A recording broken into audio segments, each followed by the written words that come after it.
kill Agnes with a glance from the pupil of a noid. A mic stored in underwear drawers of my dresser. Rhymes from True God, yours is child of a lesser. A lowercase G hanging under the bar. My G's above and beyond and shining bright from afar like North Star. Guiding me to Gibson, the manger, Dr. Stranger. Like Blase Blah, bringing danger. Inferno, subharmonico sick. Stand tall, surfing ink from Vic. Push the click, now I'm running. Leading down the L-Pen shaft.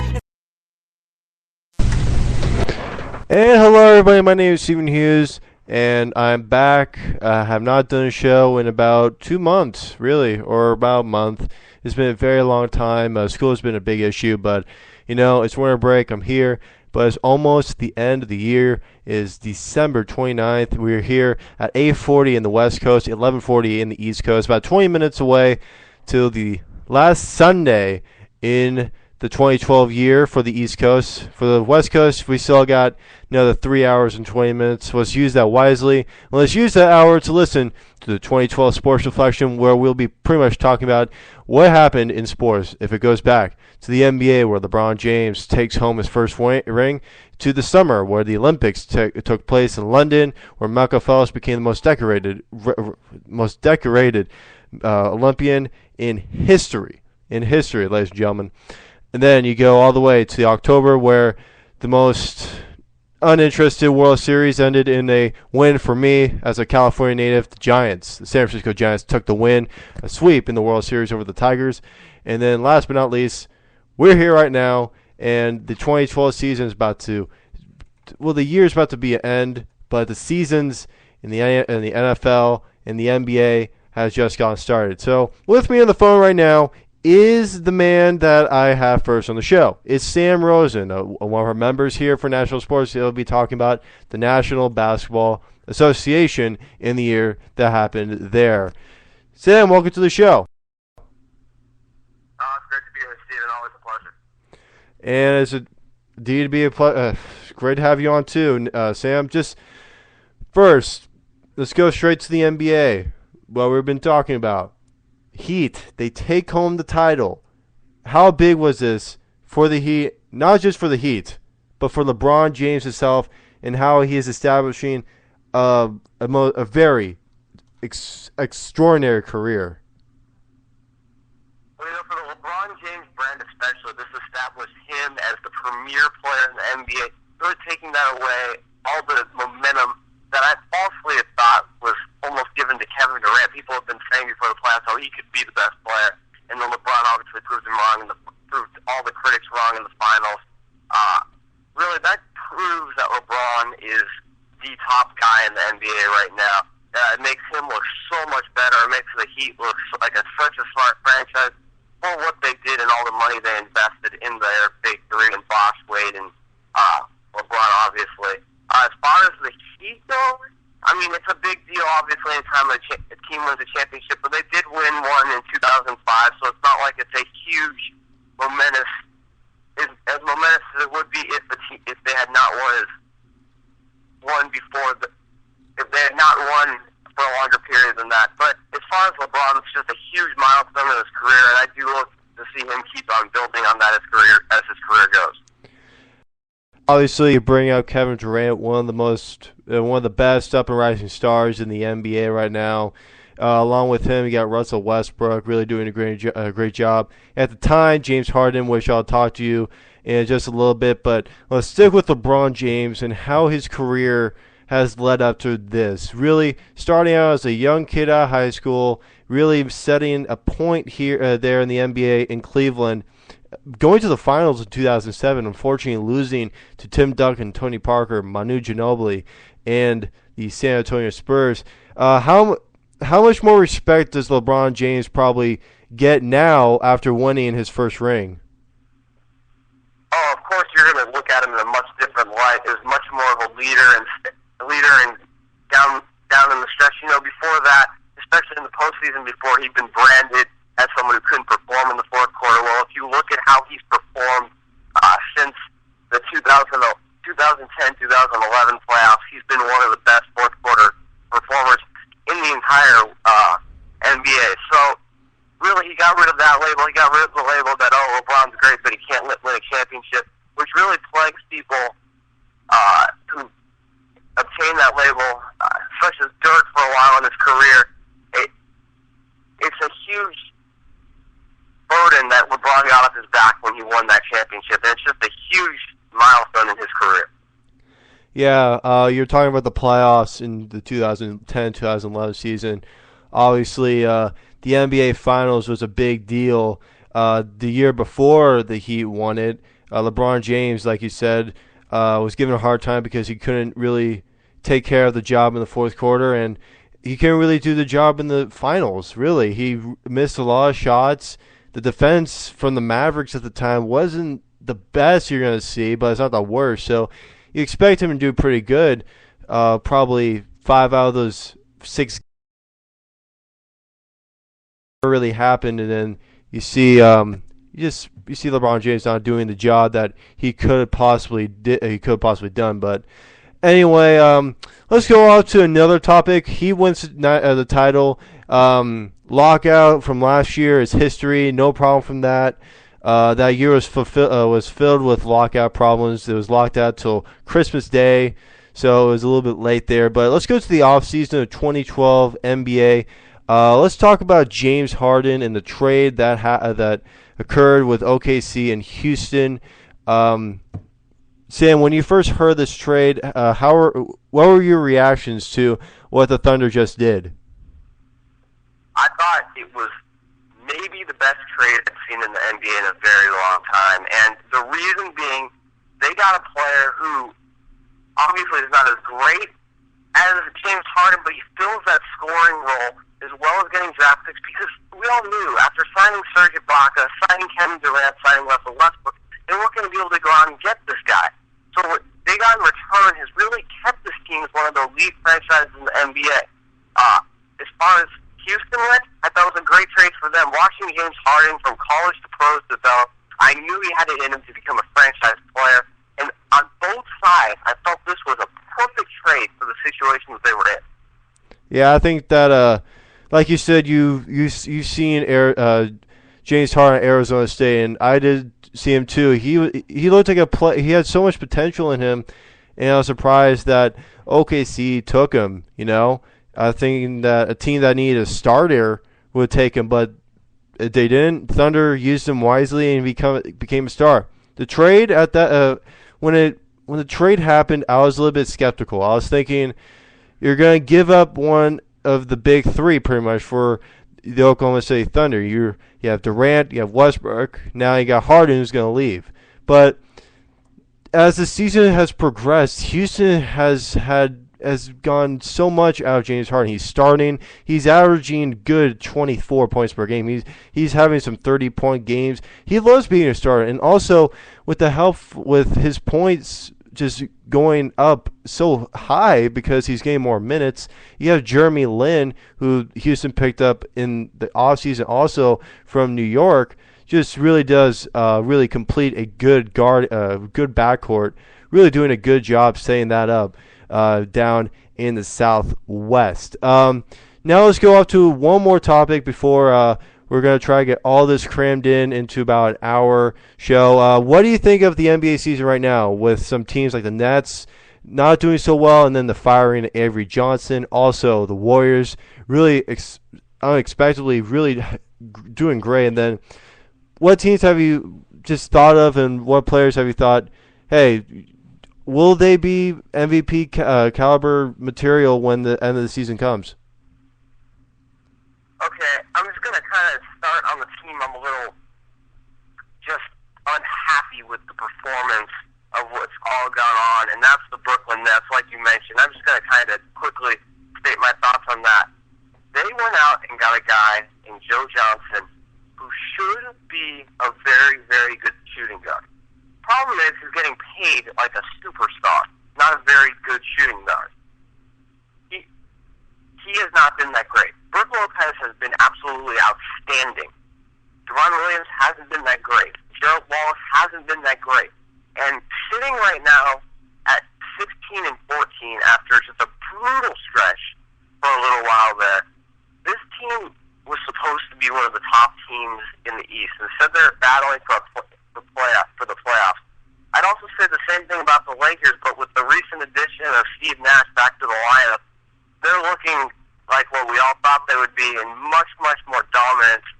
They reeled off a win streak of 5 games earlier before losing 2 nights ago. So those are really 2 teams that have kind of failed to me. The teams that have really, the team, I should say, that has really just outperformed themselves. Actually, I'll go with teams. 2 teams. Out west, I'd like to bring up Memphis. You look at how well Rudy Gay has played this season for them, and it's just absolutely spectacular. Once again, Marcus Fall putting up great contributions. Zach Randolph back healthy is a huge deal for this team. He is such a beast on the boards and can really play for this team. Earlier in the season, I almost thought they'd be a finals candidate, but they have slowed down a little. However, I do think they are still a candidate to go far in the playoffs. I did not expect that at the start of the season. And then, obviously, the obvious candidate who's playing better than we all thought is the New York Knicks. And the one reason is my prediction for the MVP this season in Carmelo Anthony, and he has just been a beast for this team. It's really incredible to me. I had written Anthony off as a great player, but one who was never going to win a championship because he just couldn't grasp the team concept. In Mike Woodson's offense, he has looked so at home for this team. It's going to be a challenge without Raymond Felton. However, I really like what Jason Kidd has done on this team. And overall, that team could be a finals candidate. Maybe the only team that can be able to battle with Miami in the playoffs.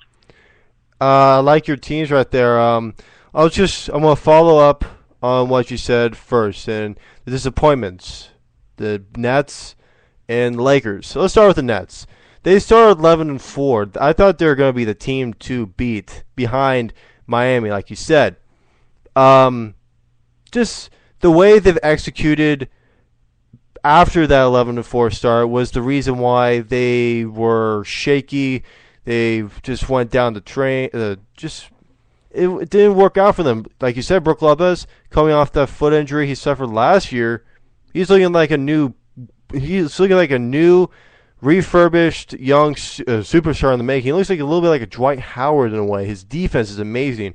He rebounds extraordinarily well, and he does pull down a lot of points. And he's pretty much one of the main points contributor for this Nets ball club. Joe Johnson has obviously underachieved from what he received in the contract that he signed in the offseason. And Darren Williams, I haven't really heard a lot about him, and that's why it's because he's not playing like how he can play so much better than he's playing right now. He's underperforming, and just then Avery Johnson, the firing was a little bit.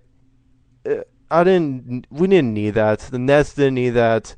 I think that the firing was unnecessary, but we can't change it right now. But let's go to the Lakers. It doesn't really matter anymore.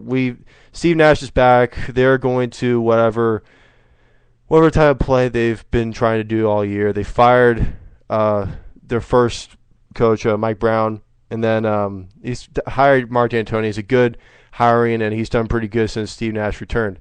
Then you talk about the Grizzlies, and you talk about the Knicks.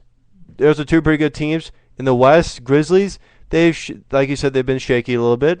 But I got the Warriors. Look at them. They're second in the Pacific, and right above them is the best team in the NBA, and that's the Los Angeles Clippers. So the Pacific Division is going to be at the end of the year a tough division because you're going to have 2 LA teams, the Clippers and the Lakers, and you're going to have the Warriors possibly be in the mix to get the number 1 seed out of that division, and then who comes out of that 2 and 3, and who's going to the playoffs. Because as you see, the Kings really, come on, you really think that they're going to make it to the playoffs? And that's my concern for them. But it doesn't really matter. It's just out of context. Lakers, I don't think they're going to make it to the playoffs. I don't think that big slump that they had is going to really cost them. But then we're running out of time. I'm kind of talking a little bit too much. But, Knicks, they're doing really good. Carmelo Anthony is doing great under Mike Woodson's new thing. I think that Anthony was a little bit uncomfortable in D'Antoni's type of play and usage of Anthony. But I like what you say, Sam. And to this point of the year, who is your MVP?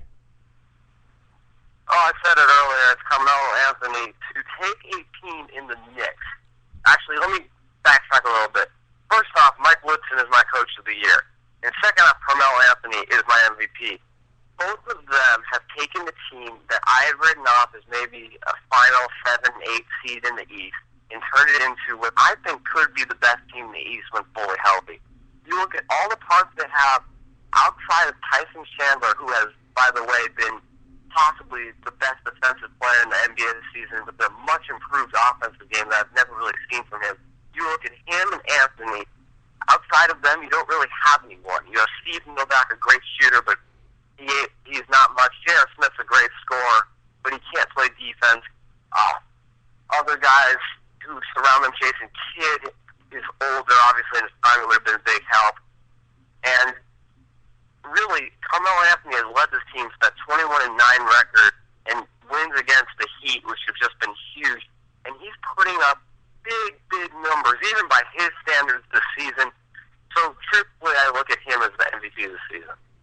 I like your choice there, Sam. Thank you for being on the show. I hope you have a happy new year. And any final words? No, Steven. Have a happy new year. Happy new year to all the viewers out there. Hopefully I'll get a show in pretty soon here. Thanks so much. All right, thank you, Sam.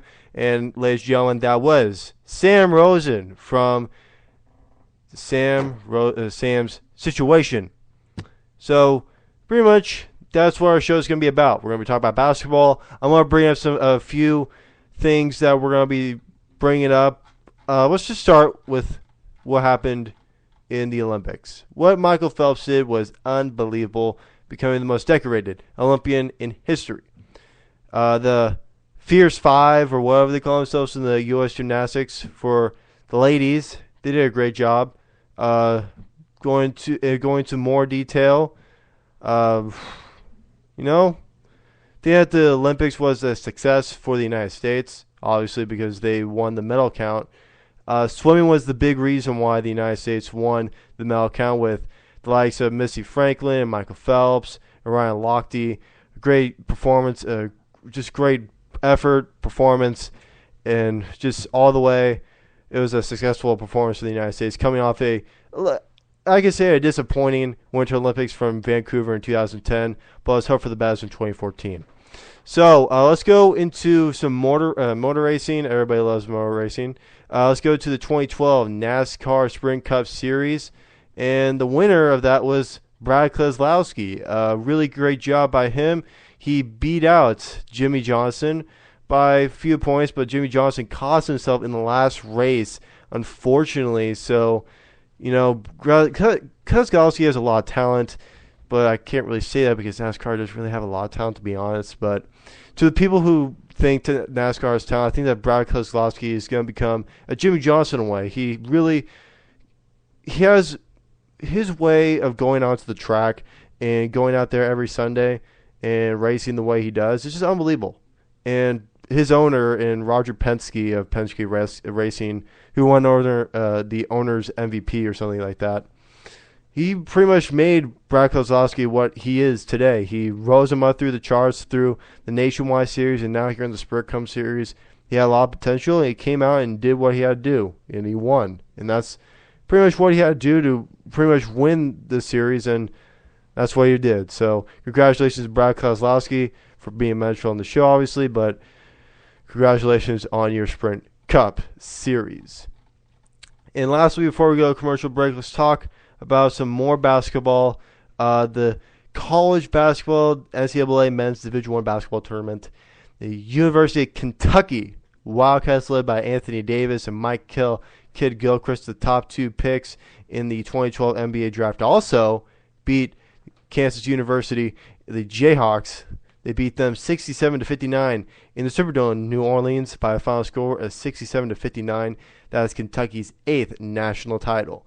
On the women's side of the Division I basketball tournament, you have the Baylor Bears winning its second national title, beating Notre Dame 80-61 at the Pepsi Center in Denver. The Lady Bears finished a 40-0 season, becoming the first team in NCAA basketball history of either sex to win 40 games in a season. So congratulations to the Lady Bears, led by definitely a top number one overall pick in next year's WNBA draft, Brittany Griner. And let's go to commercial break now. And when we come back, we'll be talking about some football and some baseball and a lot more when we continue our reflection of the 2012 year of sports here on the National Sports Radio Station in affiliation with Spreaker.com. Don't change the channel. We'll be back in 30 seconds.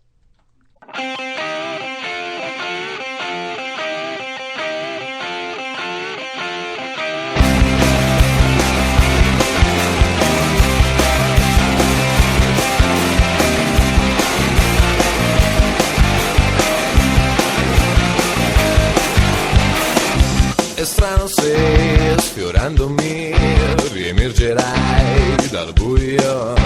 Riposa un po', mia cara Bea, il tuo regno sai non brilla più.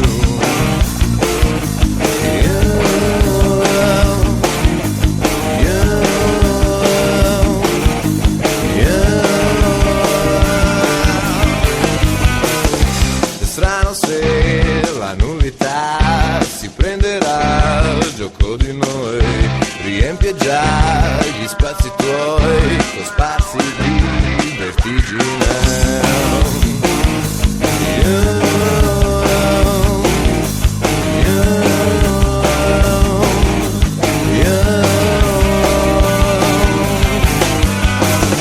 Non era semplice stringere aria e vento, non era semplice spegnerli e poi salvare te, non era semplice scendere da Ladies and gentlemen, welcome back to the 2012 Sports Reflection. My name is Stephen Hughes. I'm here live in California. It is 9 o'clock here in the West Coast. That means it's Sunday morning in the East. So right now it is December 30th in New York City.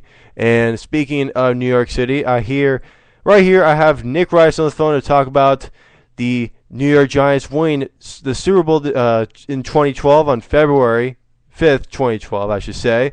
Not the season, I'm talking about the entire 2012 year and how much that impacted New York. And Nick, welcome to the show.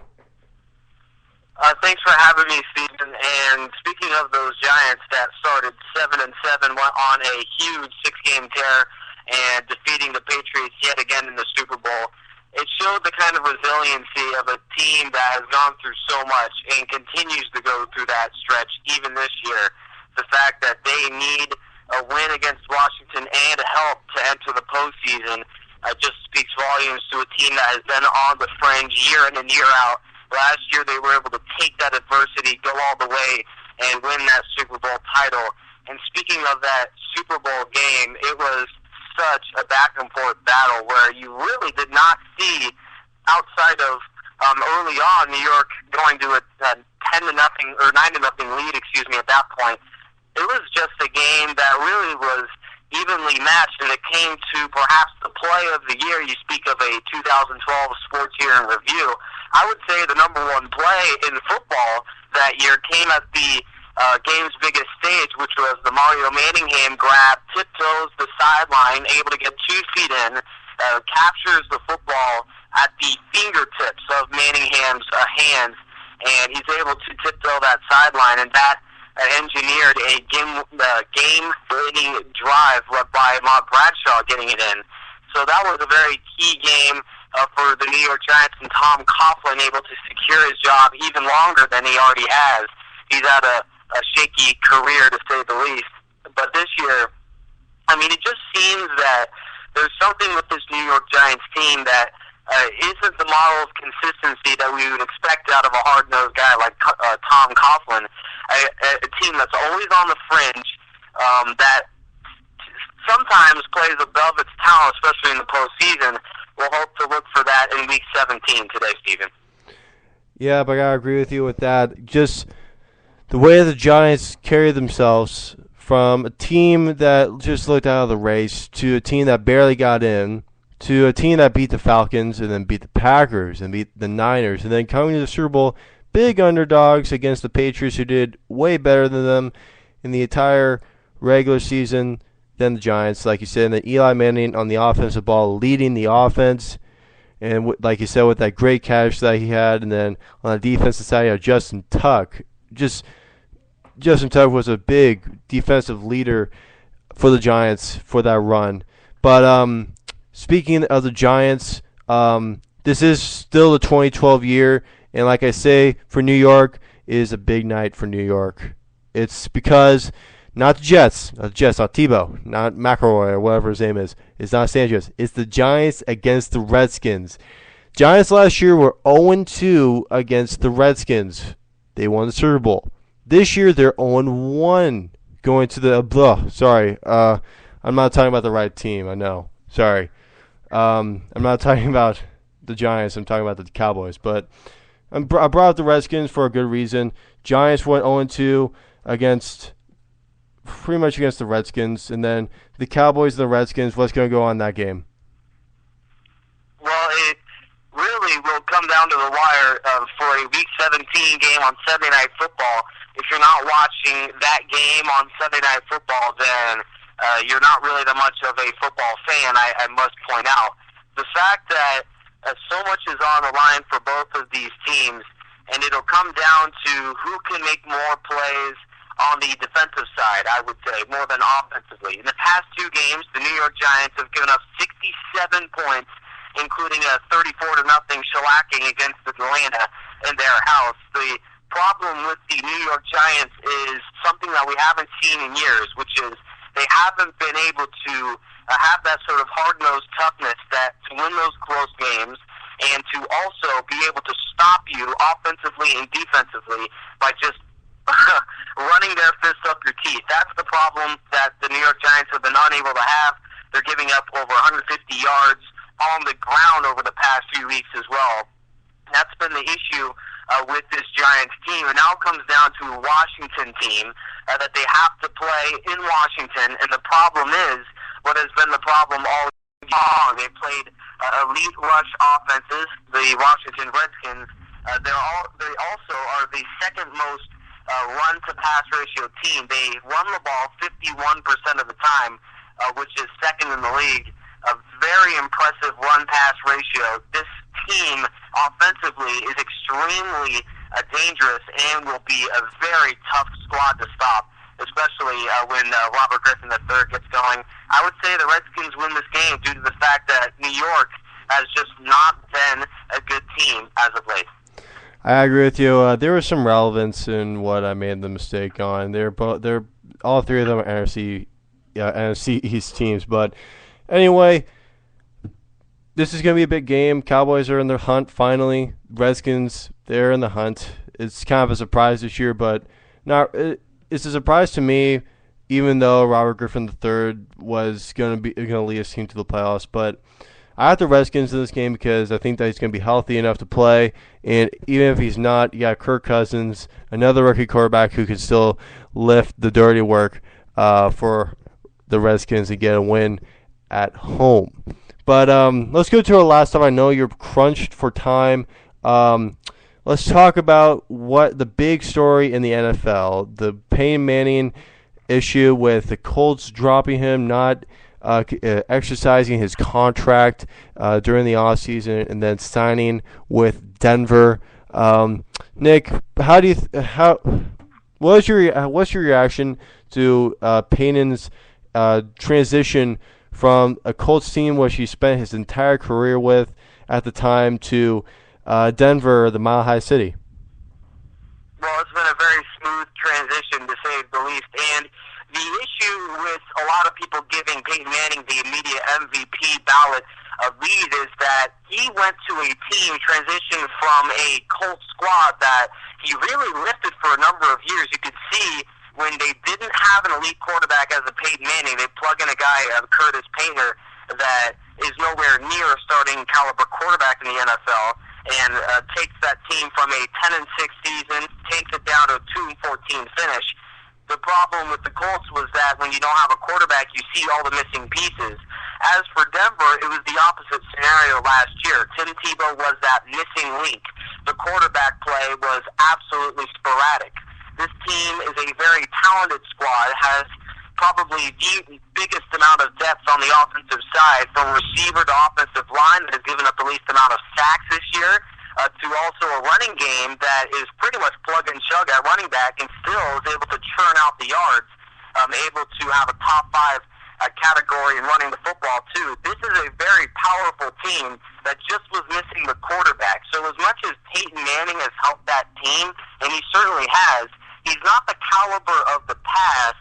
And the problem with people giving the MVP ballot is this is a very talented team that just has that one missing piece now in Peyton Manning. As for the Broncos, if they can go deep in the playoffs, the problem with this team, I believe, is that they are somewhat inconsistent. They've won 10 straight.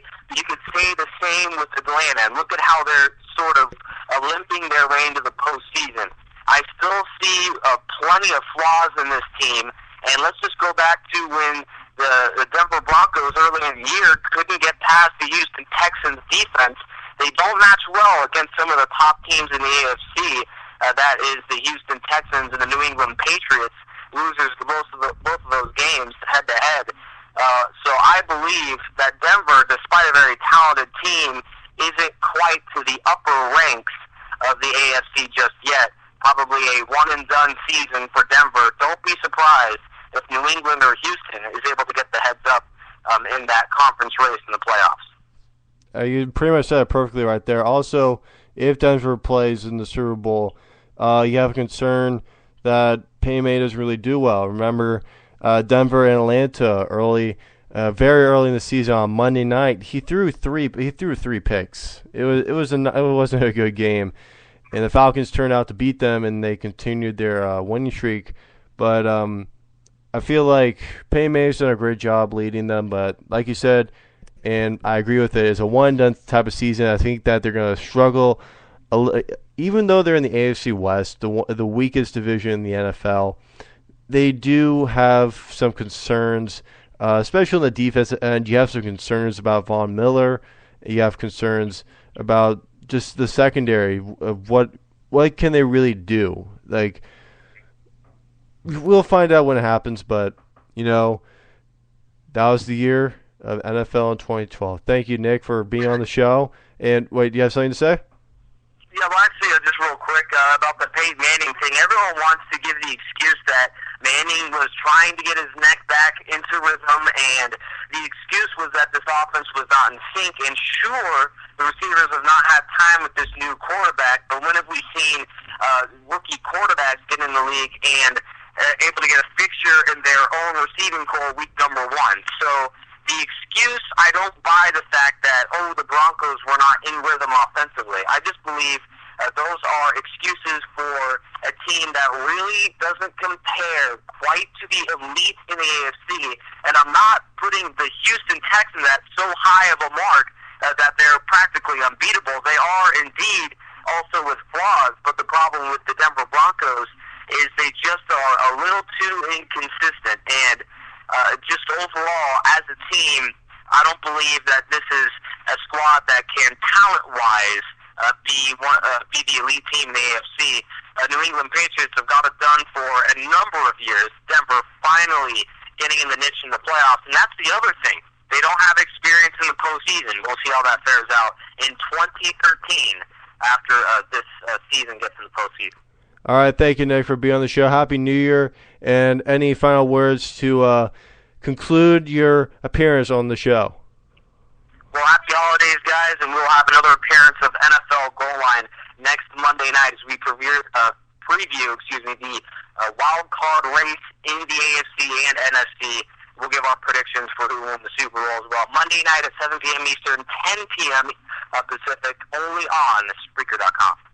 Thank you, Nick, for being on the show. Tune into his show on New Year's Eve. Hopefully you guys can tune in. He does great shows, and he'll give you probably the best show they'll have the entire season with predictions and all of the playoffs. Thank you, Nick, for being on the show.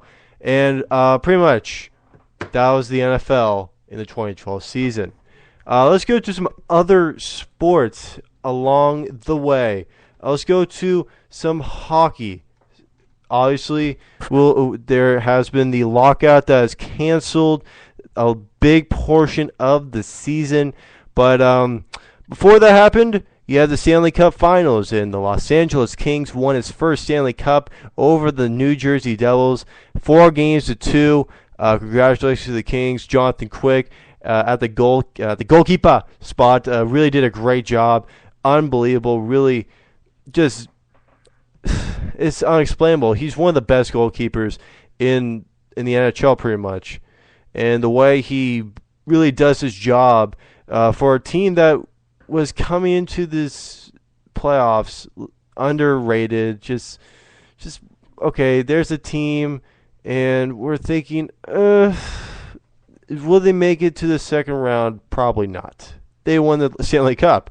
They're kind of the miracle, improbable team that came out and showed the NHL world, hey, we're in it, and we got a great goalkeeper, and we have better players than just our goalkeeper, and we're going to win this thing. So congratulations to the Los Angeles Kings. Hopefully they can get back on the ice before it's too late. But let's go to some more. Let's go to tennis. The Australian Open. The women's singles, the champion was Victoria Azarenka. For men's, it was Novak Djokovic when he was having his extremely hot streak, when he was winning consecutive matches, like double-digit, probably like 20 or 30 in a row. He was doing a great job. Going to the French Open, June 11th. Women's singles finals. You have Maria Sharapova beating Sarah Arani 6-3, 6-2 in 2 sets. And then you have Rafael Nadal beating Novak Djokovic in 4 sets.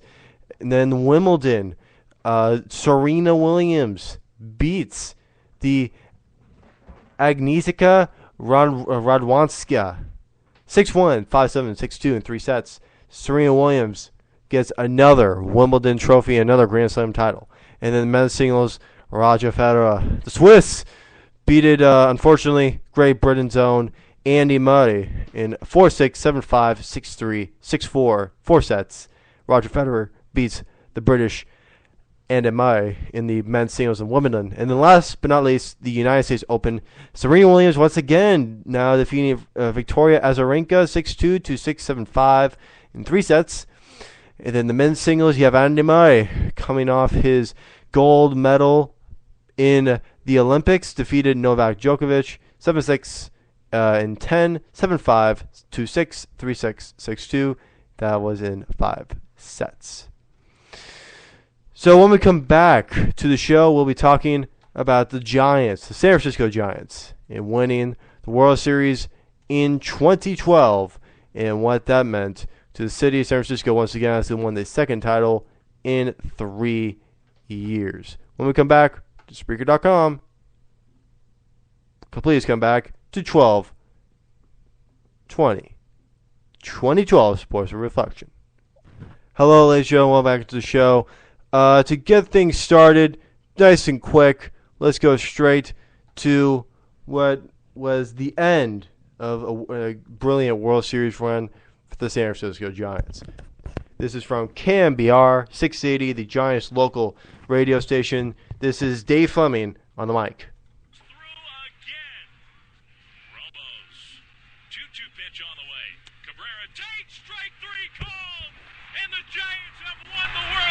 In Detroit, and the celebration begins as the Giants mob the mound. Cabrera strikes out looking to end it. And not only have the Giants won the World Series, they have swept the Tigers in 4 games in dominant fashion. From the words of the local radio broadcaster for the Giants, Dave Fleming, he also does some national broadcasting as well, such as last year's Idaho Potato Bowl in Boise, Idaho. So, pretty much, Dave Fleming said it all there. Giants winning the World Series in 2012 in unbelievable fashion. The Giants really, like he said, also sweeping the Detroit Tigers. And this is a good matchup, even though this was probably one of the most... It was one of the most uninteresting World Series in the last 15, 20 years. But the Giants and the Tigers, they had something in common, even though the Giants crushed the Tigers.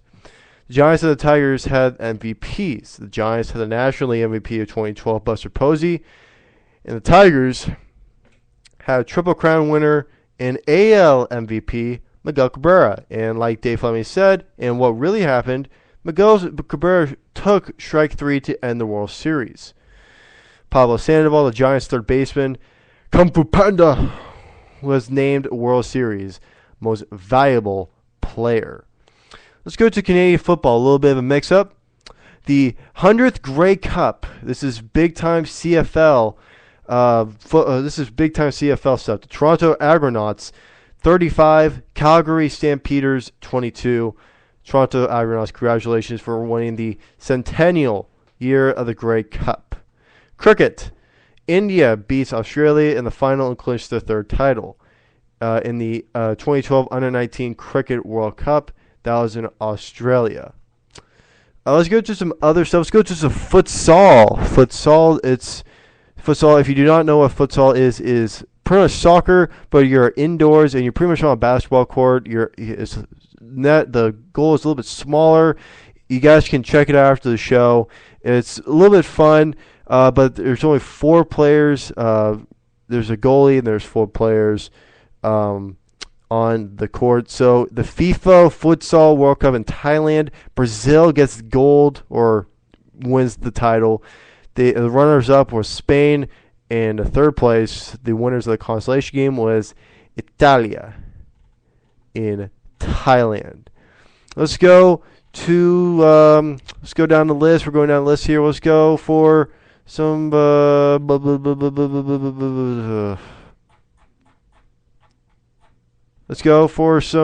Let's go for some more baseball. And now people don't think about this at all. The Japanese series, the Superior World Series of Japan.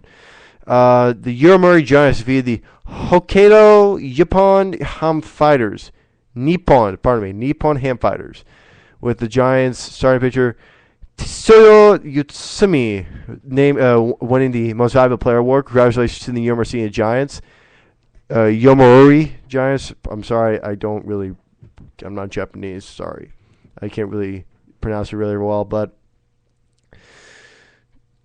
Yomiuri naming the Giants after the San Francisco Giants because of some pickups that the San Francisco Giants did back in the 60s. They signed some Japanese imports. That's why Yomiuri named themselves the Giants in recognition of the San Francisco Giants. A little bit of history right there. So when we come back, we'll go to this. Those are the highs of the sports year. But sometimes there are the low points. We'll be coming back to the low points and to the conclusion of the show here on Spreaker.com.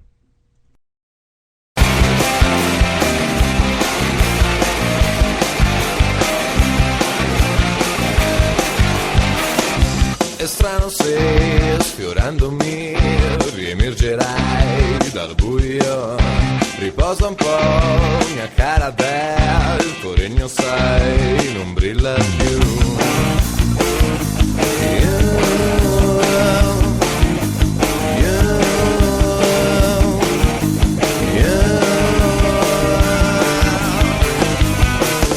È strano se la nullità si prenderà il gioco di noi, riempie già gli spazi tuoi cosparsi di vertigine.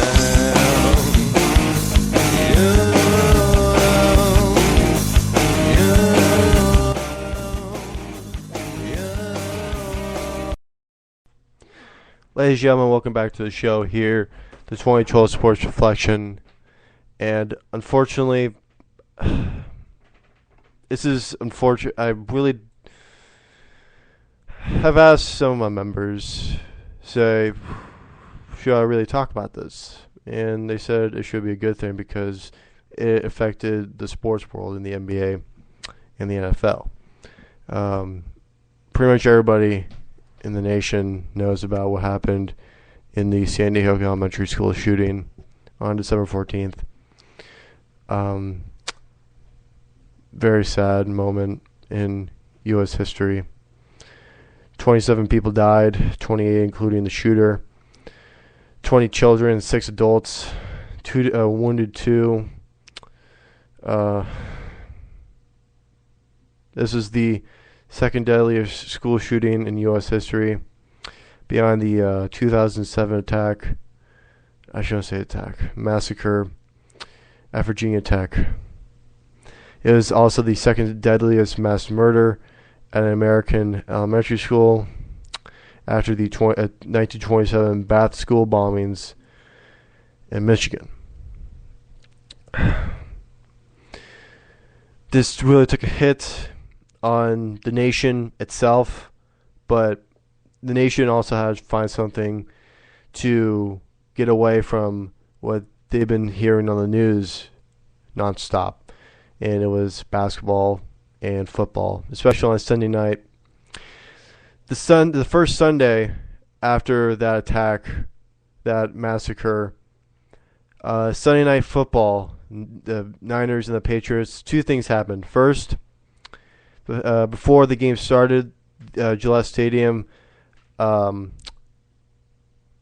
they opened fire, 27 flares for the victims who died. Also, they had, for the players, for the Patriots, they had stamps of the Newtown, Connecticut logo on the back of their helmets. And then during the game, they sent it over to Newtown, where the president talked to the community for the first time since the shooting. A very sad moment.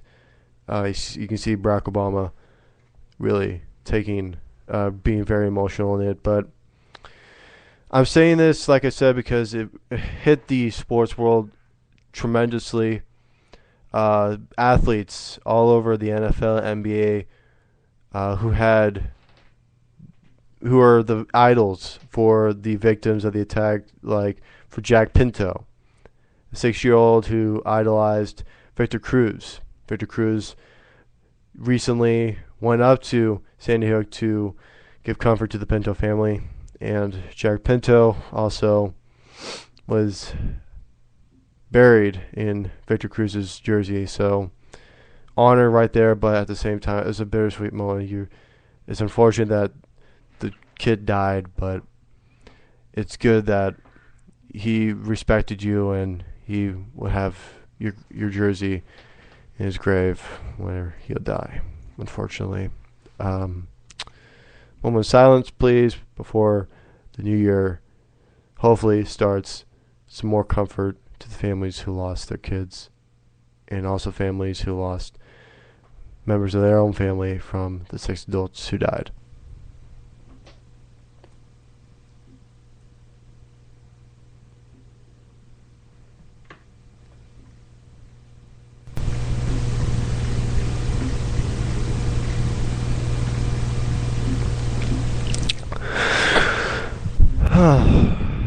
All right, gone through that. That was going to be hard to take care of, but I got to take care of.